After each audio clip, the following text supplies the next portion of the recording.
मर्म कहलाते हैं। ये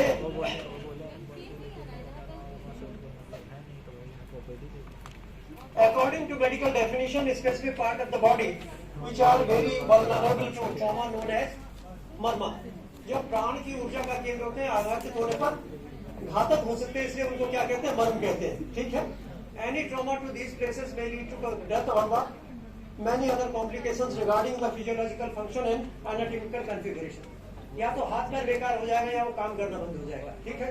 तो इस मर्म पे चोट लगेगी, ये लिखा है कि यदि कक्षाधर मर्म पर आघात होता है तो क्या होता है कि ये जो मांसपेशियां, इस कंधे की मांसपेशियां सूखने लगती है या खराब हो जाती है, फेलिंग ऑफ स्कैपुला हो जाएगा, ये मांसपेशियां सूख जाएंगी। ऐसे विभिन्न प्रकार के मर्म हैं जिन पर ये लिखा है।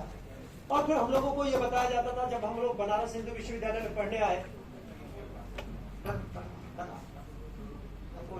तो जब हम लोग यहाँ पढ़ने आए तो हम लोगों को बताया गया कि जब भी सर्जिकल प्रोसीजर करना है, सर्जरी में एडमिशन लिया शल्य तंत्र में, तो हमारे गुरुजनों ने बताया कि जब शल्य कर्म करें तो इन पर चोट नहीं लगनी चाहिए, इस पे इंसिजन नहीं देना चाहिए। सिर्फ इतनी इंफॉर्मेशन हम लोगों के पास है। लेकिन हम लोगों ने सोचा कि भाई ये कैसे, एक मन में ये भाव था कि भाई आयुर्वेद की ये विधा कहीं ना कहीं बहुत ज्यादा अच्छी हो सकती है और इससे पूरे दुनिया में हम लोग सबके लिए स्वास्थ्य की परिकल्पना को सिद्ध कर सकते हैं।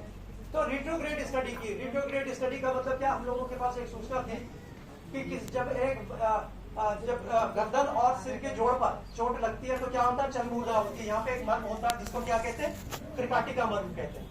तो हम लोगों ने क्या देखा कि जब काम शुरू किया 91 में, इस पे रिसर्च करनी शुरू की, तो सबसे पहले हम लोगों ने उन रोगियों को लिया जिन रोगियों की गर्दन हिलती थी, किसी भी कारण से हिलती थी, चाहे वो पार्किंसन की बीमारी से, क्या किसी चोट की वजह से, और उसके त्रिकाटिका मर्म को स्टिमुलेट करने के लिए कहा कि उस पे दबाव देना है, कहाँ पे त्रिकाटिका मर्म होता है उसको आइडेंटिफाई किया और देखा कि जब उसको दबाना शुरू किया तो उसके परिणाम आश्चर्यजनक थे। और आश्चर्यजनक क्या थे कि उसको कहने लगा कि जब से हम इसको ऐसे ऐसे दबा रहे हैं तो हमारी गर्दन हिलनी कम हो गई, हाथ पैर हिलने कम हो गए। तो लगा कि कहीं ना कहीं ठीक हो सकता है। जैसे आप इसको ये समझिए, यदि मैं इससे कहूँ कि माइक है और माइक का यदि ये बटन खराब हो जाता है तो उसमें आवाज आनी बंद हो जाएगी।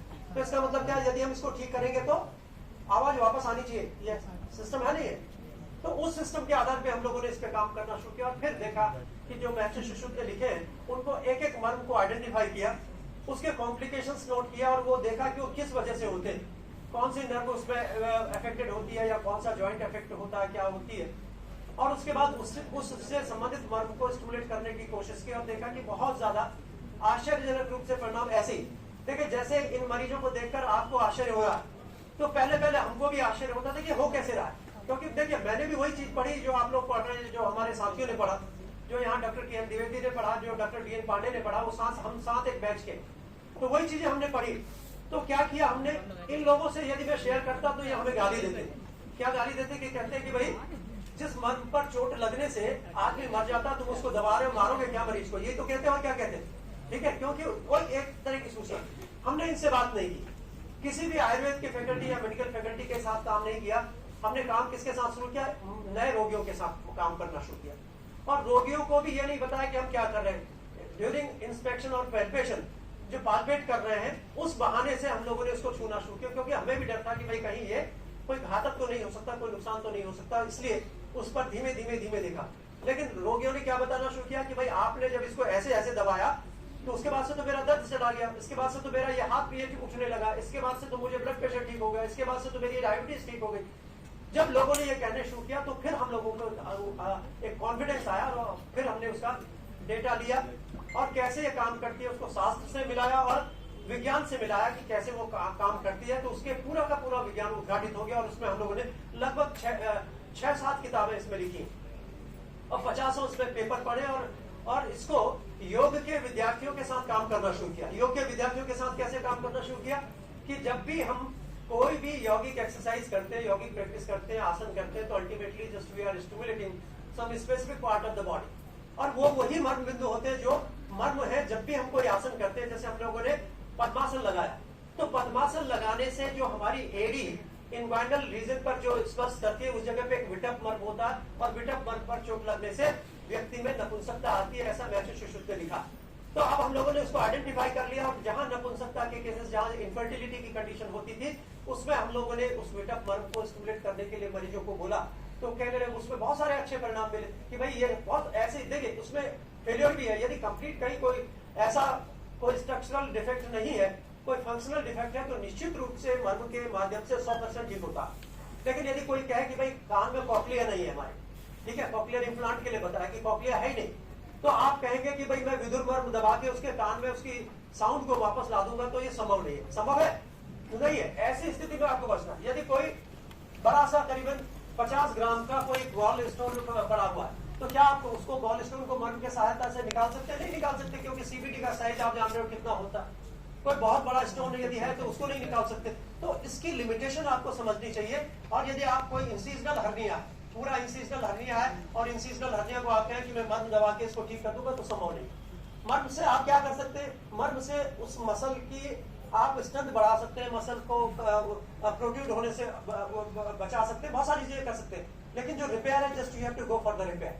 तो just you have to understand the scope and the limitation of the marma science को समझना कि कहां पे हमें मर्म चिकित्सा नहीं करनी, लेकिन मर्म चिकित्सा कहां करनी है ये बहुत जरूरी है। जहां भी जैसे हम लोग कहते हैं कि इस कमरे में यदि 40 साल से इसमें अंधेरा है, कमरा बंद कर दीजिए, लाइट बंद कर दीजिए, बिल्कुल अंधेरा है, और कोई आदमी 40 साल के बाद आता है, यहाँ बल्ब जलाता है, ये बटन दबाता है, तो लाइट आने में कितना समय लगता है? ये तो नहीं कि भाई 40 साल से कमरे में अंधेरा है तो लाइट आने में समय ज्यादा लगेगा, ऐसा नहीं। तो किसी भी बीमारी में, जो कितनी भी पुरानी बीमारी हो, उसमें परिणाम आने में उतना ही समय लगता है जितना कि मर्म चिकित्सा में किसी नई बीमारी को आने में लगता है। जैसे अभी आपने देखा कि ये पांडे जी थे, कौन थे जिनको पैरालिसिस था, ये जो अभी पेशेंट है, क्या नाम था? हाँ, ये रमेश जी का। देखिए इनको 1 साल पहले हेमिप्लेजिया हुआ, ठीक है, ब्रेन स्ट्रोक की वजह से हेमिप्लेजिया हुआ, राइट साइड हेमिप्लेजिया हुआ। यदि ये चिकित्सा उनको 1 साल पहले दे दी जाती तो वो ठीक हो जाते, उसी समय ठीक हो जाते। लेकिन ये प्रारब्ध का खेल है। प्रारब्ध का खेल मतलब जिसको जब ठीक होना तभी ठीक होता। बाबा विश्वनाथ जी की परमिशन के बिना वो पहले ठीक नहीं होता। जब भोग खत्म होंगे तभी ठीक होगा। तो उसके हिसाब से वो आ जाए तो आज उनको परिणाम मिले। और मैं समझता हूँ कि आप कंटिन्यूटी में करेंगे तो 2-3 दिन में वो बहुत अच्छे ढंग से चलने लगेंगे और it will be all right. हमने 16-16, 17-17 साल पुराने हेमिप्लेजिया के, पैराप्लीजिया के केसेस किए, वो आज बिल्कुल ठीक है। जिनको बोल नहीं सकते थे, पता लगा 17 साल के बाद वो ठीक से बोलने लगे। एक पत्रकार है हमारे और उत्तराखंड में, उनको 16-17 साल पहले पैरालिसिस हुआ तो चल नहीं सकते थे। एक हाथ बिल्कुल एक तरह से स्टिफ था, एक पैर स्टिफ था, बड़ी दिक्कत से चलते थे, पकड़ के चलाते थे उनको, एक आदमी पकड़ के चलता था और मुंह से ठीक से बोल नहीं सकते थे। आज करीबन 4-6 महीने से निरंतर मर्म चिकित्सा वो अपने घर पे कर रहे हैं। हम लोगों ने तो करके उसके रिस्पॉन्स बता दिया कि ऐसे करना, और उसके बाद रिस्पॉन्स आ गया। और आज ये हाल है कि वो दोबारा से वो अपना प्रोफेशन ज्वाइन कर रहे हैं 15-17 साल के बाद। कह रहे फिर मैं पत्रकारिता करूंगा। और आप समझ सकते हैं कि यदि 15-17 साल पहले भी उनको उपचार दिया जाता तो वो ठीक हो सकते थे। तो ऐसे हजारों लाखों केस हम लोग देखे हैं जिनको कि किसी भी तरह से हम लोग मर्म चिकित्सा यदि देते तो ठीक कर सकते थे। और ये हम लोग कहते हैं कि मर्म चिकित्सा को ये नवांग, आपने अष्टांग आयुर्वेद का नाम सुना है, ठीक है, तो हम लोग कहते हैं ये नवांग आयुर्वेद है। नवांग आयुर्वेद का मतलब कि आयुर्वेद का नवा अंग है और आयुर्वेद का नवीन अंग है। देखिए महर्षि सुश्रुत ने या हमारे आचार्यों ने ये नहीं कहा कि सिर्फ 8 अंगों में आप सीमित रहिए। आयुर्वेद की वृद्धि कैसे भी हो सकती है, किसी भी डायरेक्शन में आप कर सकते हैं।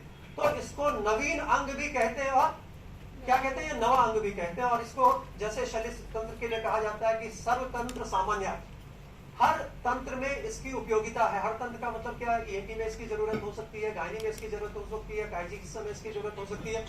किसी भी तरह की बीमारियां हैं उसमें शल्य चिकित्सा की जैसी आवश्यकता हो सकती है, ऐसे ही मर्म चिकित्सा का उपयोग जितनी भी बीमारियां, चाहे साइकोसोमेटिक डिसऑर्डर्स है जिसको हम भूत विद्या कहते हैं, चाहे रसायन है, बाजीकरण है, किसी भी तरह के जो हमारे अष्टांग आयुर्वेद है उसमें मर्म चिकित्सा का यदि इनपुट आ जाता है तो बहुत अच्छा होता है। पंचकर्म के लोग यदि हैं, पंचकर्म के बैठे हैं कुछ लोग जो पंचकर्म चिकित्सा से परिचित हैं, तो पंचकर्म में विशेष रूप से हम लोगों ने कहा, देखिए पंचकर्म की चिकित्सा एक OPD प्रोसेस के तौर पे नहीं होती, उसके लिए एक सेटअप की जरूरत होती है। हम लोगों ने क्या किया, मर्मों पर ही मर्म अभ्यंग की परिकल्पना की। मर्म अभ्यंग का मतलब क्या, देखिए जब भी हम किसी खेत में यदि 100 पेड़ हैं और उसमें हमें सिंचाई करनी होती है तो 2 विधियां होती है। एक विधि होती है कि हमने पूरी खेत में नाली बनाई और पूरा का पूरा पानी भर दिया, और दूसरी ये होती है कि जैसा पेड़ है उसके हिसाब के से हम उसके अनुरूप उसकी प्रकृति के हिसाब से उसमें क्या डाल दें, पानी डालें। केले के पेड़ में यदि बहुत ज्यादा पानी डालेंगे तो क्या होगा, सूख जाएगा। और जो यदि कैक्टस में डालेंगे, कैक्टस में अधिक पानी की जरूरत नहीं होती। तो हर प्रकृति के अनुरूप ऐसे जो मर्म होते हैं हमारे, क्या है, सौम्य है, आग्नेय है, सौम्य आग्नेय है, वायव्य है, अलग अलग तरह के मर्म है और अलग अलग तरह के उसका रचना धातु है। उस रचना धातु के हिसाब से यदि हम पूरे तेल की मालिश कर रहे हैं, रगड़ घस्सी कर रहे हैं, पूरा 2-4 लीटर तेल लगा रहे हैं, आजकल तो वही हो रहा है, सिर्फ मसाज के नाम पे क्या हो रहा है, सिर्फ तेल डाल रहे हैं और रगड़ रहे हैं। लेकिन यदि मर्म के हिसाब से आपको करना है, उसके वही परिणाम लेने, तो आपने कुछ नहीं करना है, चाहे बलादी तेल है, चाहे महानारायण तेल, उन मर्म स्थानों पर यदि आप सिर्फ अभ्यंग करते हैं, मर्म का अभ्यंग करते हैं, तो मर्म के परिणाम भी मिलते हैं और पंचकर्म का फायदा भी आपको मिलता है। तो ये एक मैं आप उन बच्चों के लिए कह रहा हूं कि जिनके पास किसी भी ऐसी रिमोट कंडीशन में वो आप प्रैक्टिस कर रहे हैं या चिकित्सा कर रहे हैं, और मर्म का भी आप परिणाम ले सकते हैं और पंचकर्म का भी आप उसको उसमें परिणाम ले सकते हैं। तो ये मर्म की एक ऐसी उपाय देता है जिसको कि आप समझ सकते हैं कि कैसे एप्लीकेबल हो सकता है आज के संदर्भ में। ये नाभि के लिए हम लोग कहते हैं जो इंपॉर्टेंट ऑर्गन्स है, क्यों घातक होते हैं। जो आपने भगवान राम और रावण का युद्ध देखा होगा, नाभि पर तीर लगा था तो मृत्यु हुई। दूसरा आप देखें कि भगवान श्री कृष्ण के पैर में तीर लगा, क्योंकि वहां पर क्या था, तल हृदय मर्म था, इसलिए उनकी मृत्यु हुई। तो ये मर्म को समझने की बहुत जरूरी है कि मर्म क्यों घातक हो सकते हैं। इसलिए मर्मों के लिए कोई भी खेल नहीं, बिल्कुल जिसको यह है कि भाई मुझे मर्म चिकित्सा करनी, उसी को सीखना चाहिए, उसी को प्रैक्टिसाइज करनी चाहिए। ये कैजुअल नहीं है कि हाँ कहीं भी दबा दो, कुछ भी कर दो, ऐसा नहीं चलेगा। तो प्रोटोकॉल भी फॉलो करना, मर्म की मर्यादा का पालन जरूर करना।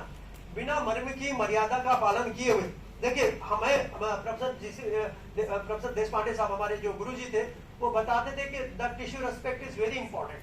यदि आप टिश्यू की रेस्पेक्ट नहीं करेंगे कि कहीं भी आर्टरी फोर्सेप से पकड़ लेंगे, कहीं भी आप चिटिल कोई भी फोर्सेप लगा देंगे, कहीं काटेंगे, कहीं भी कैसा भी इंसिजन देंगे, तो टिश्यू आपकी रेस्पेक्ट नहीं करेगा, हील नहीं करेगा। तो आप जैसे टिश्यू की रेस्पेक्ट करते हैं, ऐसे ही हमें मर्म की मर्यादा का भी पालन करना। तो मर्म की मर्यादा क्या होती है, आप समझ लीजिए कि मांस, शिरा, स्नायु, अस्थि, संधि, इनका जो जहां सम्मिलन होता है उसको हम लोग क्या कहते हैं, मर्म कहते हैं। और मार्यंती मर्माणी भी हम कहते हैं कि जब जहां पर आघात लगने से, चोट लगने से व्यक्ति की मृत्यु होती है, तो उसको हम लोग मर्म कहते हैं। तो इन मर्म की मर्यादा पालन करनी है, इसीलिए इसका डोज कैलकुलेशन हम लोगों ने की। देखिए जब हम आयुर्वेद पढ़ते हैं तो हमें पता है कि रस औषधि कितनी मात्रा में देनी है, कोई भी जो शुद्ध किया हुआ जहर है, विष है, उपविष है, कितनी मात्रा में देने, और चूर्ण कितनी मात्रा में देना है, कसाय कल्पना कैसे देनी है, सब पर लिखा है। लेकिन मर्म के स्टिमुलेशन के लिए, क्योंकि चिकित्सा में इसका उपयोग नहीं होता था, इसलिए इसकी कोई न तो डोज थी, कितनी बार देना है, कैसा देना, नहीं था। तो एक सामान्य विचार आया कि minimal stimulation should be given to the marma point. देखिए यदि हमारे पास ये एक आर्टिकल है, इसको हमें तोलना है, तो एक तराजू के पल्ले पर हम इसको रखें और दूसरी जगह 50 किलो का वजन रखेंगे, तो क्या होगा, पहले 50 हटाएंगे क्योंकि ये तो ऊपर ही रहेगा, फिर 40 रखेंगे, फिर 30 रखेंगे, फिर 20 रखेंगे, फिर 1 किलो रखेंगे, फिर आधा किलो रखेंगे, पता लगा 50 ग्राम का। दूसरी विधि क्या हो सकती है, हमने 50 ग्राम का रखा, यहाँ से हमने 20 ग्राम से शुरू किया। कहां से शुरू किया हमने, 20 ग्राम से। फिर 20 ग्राम में देखा कि नहीं ये तो अभी ज्यादा है, तो फिर क्या करना, 30 रखना, 50 रखना, तो ये 50 ग्राम में ही होगा। तो just you have to start with the minimal pressure. कैसे करना है, मिनिमल प्रेशर से स्टार्ट करना है। और 0.8 सेकंड का stimulus, which is the most common stimulus, जो हमारा शरीर बचपन से झेलता है। एक कार्डियक साइकिल में कितना समय होता है, 0.8 सेकंड का। वो आप देख रहे हैं कि 24 घंटे हमारे हार्ट को उस स्टिमुलस को सहने की आदत है। तो हमने क्या किया, मिनिमल स्टिमुलस कितना का रखा, 0.8 सेकंड का। 0.8 सेकंड जानते हैं आप कितना होता, यदि आप मरीज से कहेंगे 0.8 तो समझेगा। तो हम लोगों ने उसकी एक यूनिट बनाई, ओम नमः शिवाय यूनिट। जैसे ओम रेजिस्टेंस की यूनिट है, तो इसकी हम लोगों ने बनाई। आप यदि 72 बार ओम नमः शिवाय कहते हैं, ओम नमः शिवाय, ओम नमः शिवाय यदि 72 बार कहते हैं तो 60 सेकंड होते हैं। आज चाहे जाके आप एक बार घड़ी मिला के उसको देख लेना, टाइमर लगाइए और 72 बार ओम नमः शिवाय कह के देखिए, तो किसी के 58 सेकंड होंगे, किसी के 62 होंगे, किसी के 60 होंगे, किसी के 59 होंगे। ठीक है, कंटिन्यूटी में, जल्दी भी नहीं बोलना, ठीक से बोलना जितने में आप बोल सके। तो उतनी देर के लिए एक स्टिमुलस देना, फिर छोड़ना, फिर देना, फिर छोड़ना। कितने स्टिमुलस देने एक बार में, 15 से 18, क्योंकि हम 1 मिनट में 15 से 18 सांस लेते हैं। उसी रिदम से करेंगे तो 1 मिनट मिनिमम, यदि maximum time taken to stimulate single marma point is 1 minute. 1 minute से ज्यादा नहीं। यदि हम उस स्पीड से भी थोड़ा थोड़ा करें, 0.8 का दिया, फिर छोड़ दिया, फिर थोड़ा दिया, इस ढंग से 15 से 18 देंगे तो क्या कितना होगा, ज्यादा से ज्यादा समय कितना लगेगा? 1 मिनट एक मर्म पे लगेगा। तो ये मिनिमल स्टिमुलस की हमने 0.8 सेकंड है, 15 से 18 बार इसको स्टिमुलेट करते हैं, दिन भर में 3 बार करते हैं, क्योंकि ये त्रिकाल संध्या के साथ किया जाने वाला अंगन्यास और करन्यास से निकला हुआ एक तरह से उपक्रम है।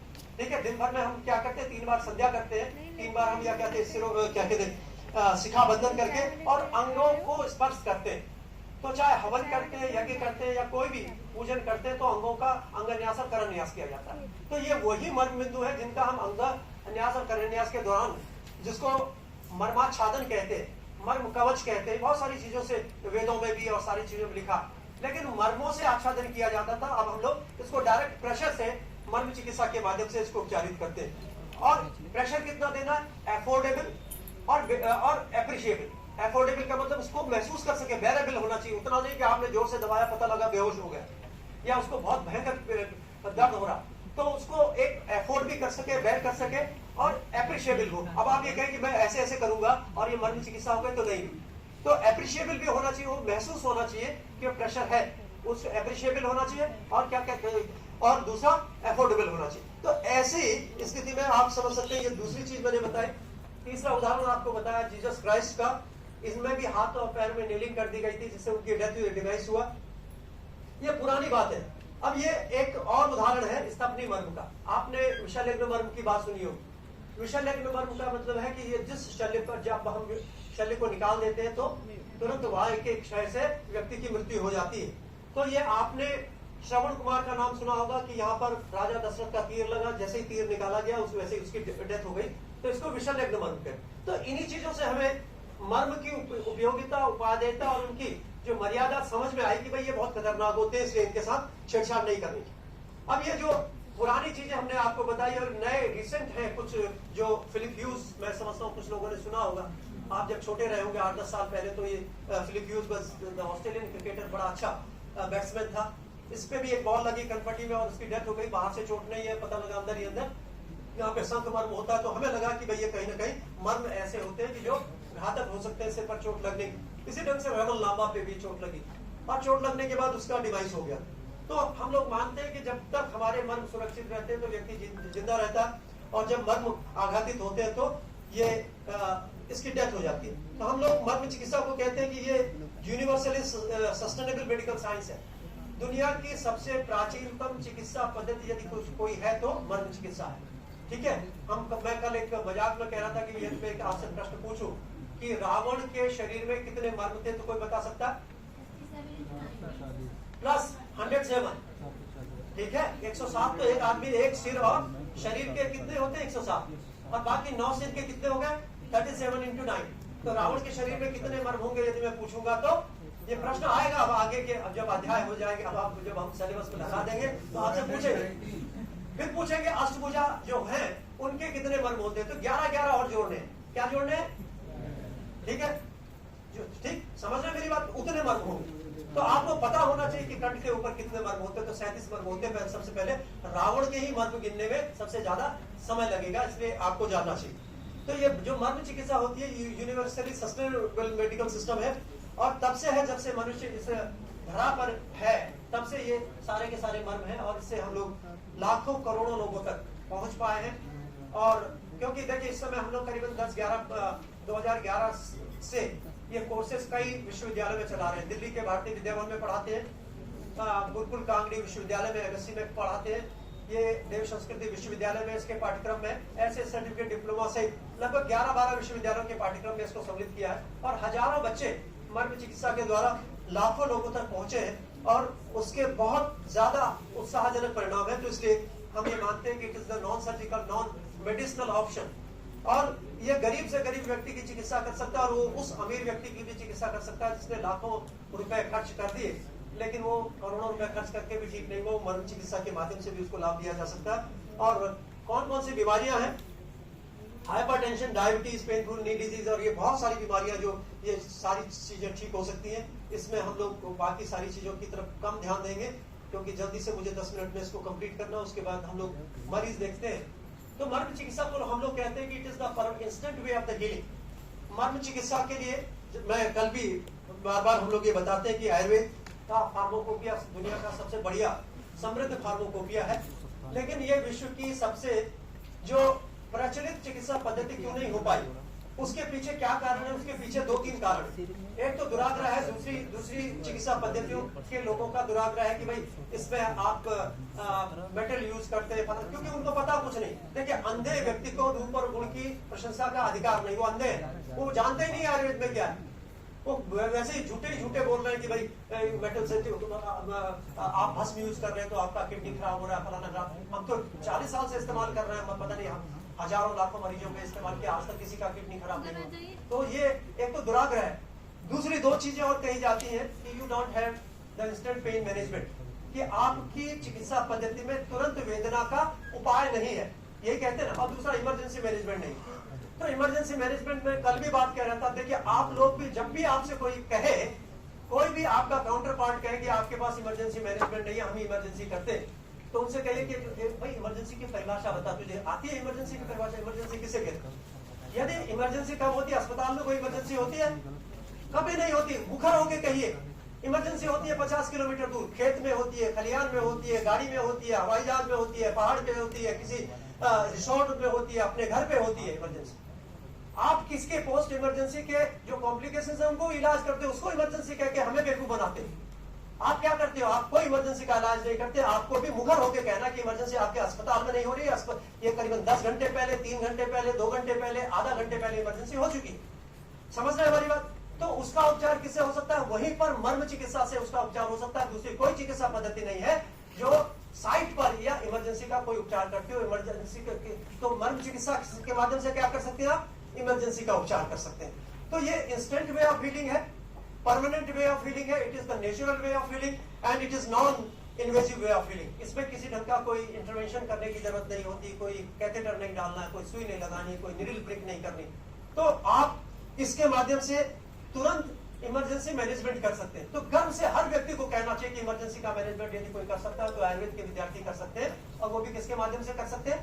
हम मर्म चिकित्सा के माध्यम से कर सकते हैं। एलोपैथिक साइंस में बड़े बड़े अस्पतालों में इमरजेंसी का मैनेजमेंट नहीं किया जाता। इमरजेंसी तो हो चुकी है। इमरजेंसी कहां हो गई? हार्ट अटैक उसको पड़ गया, ब्रेन स्ट्रोक उसको हो गया, पैरालिसिस उसको हो गया। अब आप उसके बाद में कहें कि भाई मैं इमरजेंसी का मैनेजमेंट कर रहा हूं, तो इमरजेंसी का मैनेजमेंट वो कभी नहीं करते। जिस दिन आप ये दृढ़ता पूर्वक ये कहने की स्थिति में होंगे तो आपसे कोई नहीं कहेगा कि आपके पास इमरजेंसी का मैनेजमेंट नहीं।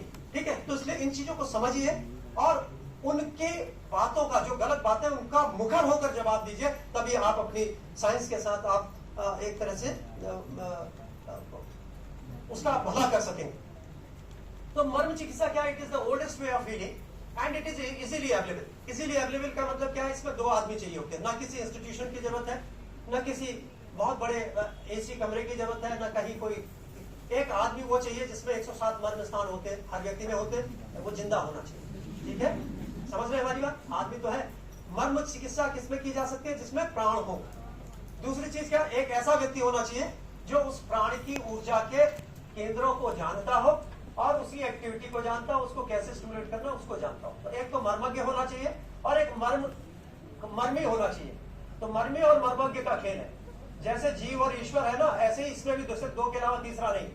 ठीक है? समझ रहे? ये द्वैत एक तरह से चिकित्सा पद्धति है। इसमें मर्म की चिकित्सा जो एक मर्मज्ञ के द्वारा की जाती है और उसको यदि आप करते हैं तो ये फ्रीली अवेलेबल है।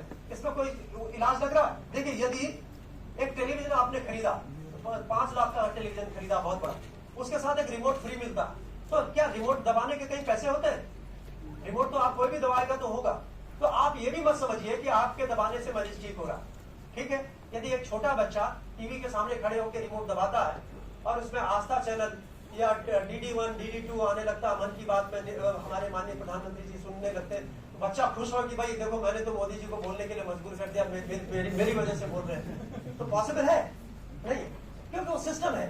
तो जब भी आप चिकित्सा करते हैं तो कभी ये मत मन में लाइए कि भाई आपकी वजह से मरीज ठीक हो रहा है या आपने किया तो ठीक हो गया। ये सिस्टम इनबिल्ट है, आप उसको समझ नहीं पाए। देखिए, यदि आप गाड़ी में इग्निशन आप चाबी लगाएंगे तो क्या होगा? गाड़ी स्टार्ट होगी, हो जाती है ना। गाड़ी में चाबी लगाएंगे तो आप घुमाएंगे तो क्या होगा? गाड़ी स्टार्ट होगी। अब आप ये सोचेंगे अरे भाई मैं तो कितना बड़ा आदमी हो गया, देखो ये 4 क्विंटल की गाड़ी मैंने चाबी घुमाते इसको स्टार्ट कर दिया, चला दिया। तो इसमें आपका कुछ है? आपकी बात तो तब है जब आप इसमें चाबी लगाएं, ये जो मेज है और ये चलने लगे, ठीक है? तो आप कभी मत सोचिए कि भाई ये आपकी वजह से हो रहा है, ये सिस्टम है, इसको एक्नॉलेज कीजिए। आप ये समझिए कि इसमें पूरा बिजली के तार अंदर डले हैं, बल्ब आपने नहीं जलाया, ये इसके अंदर एक सिस्टम डेवलप है पूरा का पूरा इस हॉल में, और जिसको पता है वो क्या है, इसका पंखे का भी आनंद ले रहा है, वो इसका लैपटॉप का भी आनंद ले रहा है, वो क्या कहते हैं एसी का भी आनंद ले रहा है, और जिसको नहीं पता वो अंधेरे में रहेगा, वो फिर गर्मी में रहेगा नहीं रहेगा। तो ऐसे ही सबसे पहले आपको क्या एक्नॉलेज करना, ये सिस्टम ऑफ मन को एक्नॉलेज करना कि ये सिस्टम कैसा है, इसको आपको जानना चाहिए, और ये इंस्टेंट रिस्पॉन्स देता है। और हम ये कहते हैं कि आज के संदर्भ में यदि रियल सॉल्यूशन हेल्थ प्रॉब्लम्स का है तो वो क्या है, मर्म चिकित्सा है। और हम बार बार कहते हैं कि यदि मर्म ये आयुर्वेद को विश्व की सबसे स्वीकार्य चिकित्सा पद्धति बनाना है तो हम लोगों को क्या करना पड़ेगा, मर्म चिकित्सा का इंजन आयुर्वेद के सामने लगाना पड़ेगा। ये डब्बे के रूप में सारी की सारी पूरी दुनिया उसको स्वीकार कर लेगी, क्योंकि इसके परिणाम इतने सकारात्मक है, इतने तेज है, इतने बढ़िया है, और विदाउट एनी कोई पैसा खर्च होने की जरूरत नहीं। ये कैसे हिस्टोरिकल बैकग्राउंड है, कैसे हम लोग इसको जान पाए, अंगन्यास क्या होता है, करन्यास क्या होता है, ये आप सभी जानते हैं। पर आपने देखा होगा कि जब भी हम लोग पूजा करते हैं तो शंख ध्वनि करते हैं, शंख बजाते हैं। कितने लोगों को शंख बजाना आता है? बजाते हैं कभी कभी। साल 6 माह में माता जी पिताजी कहते होंगे भाई आ जाओ, हमसे नहीं बजा, तुम बजा दो, यही तो बजाते हैं। कभी रोज तो कभी अपने से नहीं बजाते। माता जी पिताजी जब पूजा करते हैं तो क्या करते हैं, कहते हैं भाई अब हमसे नहीं बजता, जरा सा शंख बजा दो। छोटे बच्चों को कहते हैं। तो जब हम शंख बजाते हैं, नियमित रूप से शंख बजाने की परंपरा हमारी वैदिक या सनातन पद्धति में है, क्योंकि उसमें क्या होता है कि जब भी हम शंख बजाते हैं तो हमारे गले के 14 मर्म प्रभावित होते हैं। तो हर व्यक्ति शंख बजाएगा तो अपने गले के 14 मर्मों को स्टिमुलेट करेगा, और वो बहुत सारे हमारे जो ब्रेन के, हमारी इंद्रियों के, हमारे जो मन के जितने भी से संबंधित जो मर्म बिंदु है उनको वो स्टिमुलेट कर सकता है। अब ये हजारों साल से ये सिस्टम था, लेकिन ये इसलिए नहीं बताया जाता था कि इसका दुरुपयोग न करें। दुरुपयोग करने का मतलब क्या, कई लोग ऐसा करने लगते हैं मर्म चिकित्सा के माध्यम से। हम लोग कहते हैं कि भाई इसको जब आप चिकित्सा करेंगे तो किसी को बेवकूफ नहीं बनाएंगे, झूठ नहीं बोलेंगे। अब ये नहीं कहेंगे कि भाई तुम्हारे पे ये दिक्कत थी, मैं तो बहुत बड़ा आदमी हो गया, मुझे तो सिद्धि मिल गई है, ठीक है, और जो भी चढ़ाना तुम यहाँ चढ़ा दो, मैं पैसे छूता नहीं। ऐसा नहीं करना। फिर किसी को कहा कि भाई तुम्हारा घुटना खराब हो गया, 5 लाख रुपए लगते हैं, अब ऐसा हम ठीक कर देंगे, 1 लाख रुपया लेंगे, और इसमें हम एक दवाई बना के दे रहे हैं, इससे घुटना ठीक हो रहा है। मर्म कर रहे हो और कह रहे हो क्या 1 लाख रुपए की दवाई बनी है, इसमें सोना भी डला है, चांदी भी डली है। तो ये बेवकूफी का काम, और जिस दिन आपने कर लिया, देखिए ये आपको मैं बता दूं, मर्म चिकित्सा सिर्फ फिजिकल मेडिकल साइंस नहीं, ये स्पिरिचुअल मेडिकल साइंस है। इसके साथ किया गया कोई भी अपराध आपको ही भुगतना पड़ेगा। कैसे भुगतना पड़ेगा, क्योंकि रोग जब हम कहते हैं, क्योंकि ये बेसिक चीजें आपको जाननी चाहिए, 2 दिन से मैं इसको बता नहीं पाया, बहुत जरूरी है। जब भी हम लोग मर्म चिकित्सा करते हैं तो गले में क्या करते हैं, ये रुद्राक्ष की माला धारण करते हैं, बिना इसके कभी नहीं करते, ठीक है। जब भी आप बिजली पर काम करते हो तो क्या करते हो, हाथ में क्या पहनते हो, हाथ में क्या पहनते हो, मत पहन के एक बार छू के देख लो इस तार को, ठीक है। एक्सरे में जाते हो तो क्या करते हैं हम लोग, लेडाप्रिन पहनते हैं, मत आपको दिख रही है वो एक्सरे। ऐसे ये नेगेटिव एनर्जी जो ये हम कहते हैं जो रोग होता है, 2 बच्चे पैदा हुए, ये 2 बच्चे यदि जुड़वा पैदा होते हैं, एक बच्चे को सेरेब्रल पाल्सी होती है और एक बच्चे को क्या होता है, स्वस्थ होता है। क्यों हो गया उसको, उसके पूर्व के कुछ कर्म थे, प्रारब्ध था, जिसकी वजह से उसको ये बीमारी हुई। तो यदि प्रारब्ध में हस्तक्षेप करेंगे तो क्या होगा, कौन भुगतेगा, वो नहीं भुगतेगा तो वो भुगतेगा जो उसके लिए जिम्मेदार है, ठीक है। तो उसको कैसे समझना चाहिए कि don't be a guarantor of this whole process. आपने 5 लाख रुपए का लोन लिया गाड़ी के लिए, ठीक है, और गाड़ी के लोन लेते समय एक गारंटर होता नहीं होता, कि जो यदि आप नहीं दोगे तो कौन देगा, वो गारंटर। कभी भी गारंटर मत बनिए। आप ये क्या कहिए, guarantor, don't be a guarantor in the whole process. हम लोग कभी हम देखते भी नहीं मरीज को, हमने कहा कितने मरीजों को देखा, क्या देखा, हमें क्या लेना देना। ईश्वर ने उसको आज किसी रूप में हमारे पास भेजा, हम ईश्वर का स्वरूप समझकर उसकी चिकित्सा कर रहे हैं, और ईश्वर की मर्जी से कर रहे हैं, बाबा की मर्जी से कर रहे हैं। बाबा जाने, हम नहीं जानते, हम गारंटर नहीं, हम तो उसके कहने पे। आज बाबा ने चाहा कि वो ठीक हो तो यहाँ आया, हमारे कहने से ठीक नहीं हुआ। ये भाव जब आप रखेंगे तभी ठीक होगा, अन्यथा नहीं होगा। क्योंकि ये चीजें, जो चीज अच्छी होती है, व्हाट्सएप पे कोई अच्छी चीज आती तो आप क्या करते हो, शेयर करते हो। अपने किसको करते हो, जो फास्ट फ्रेंड हो, अपने फैमिली मेंबर्स हो। फैमिली मेंबर को शेयर करने वाला फैमिली मेंबर को करोगे, हंसने हंसाने वाला होगा अपने फ्रेंड को करोगे। कोई बहुत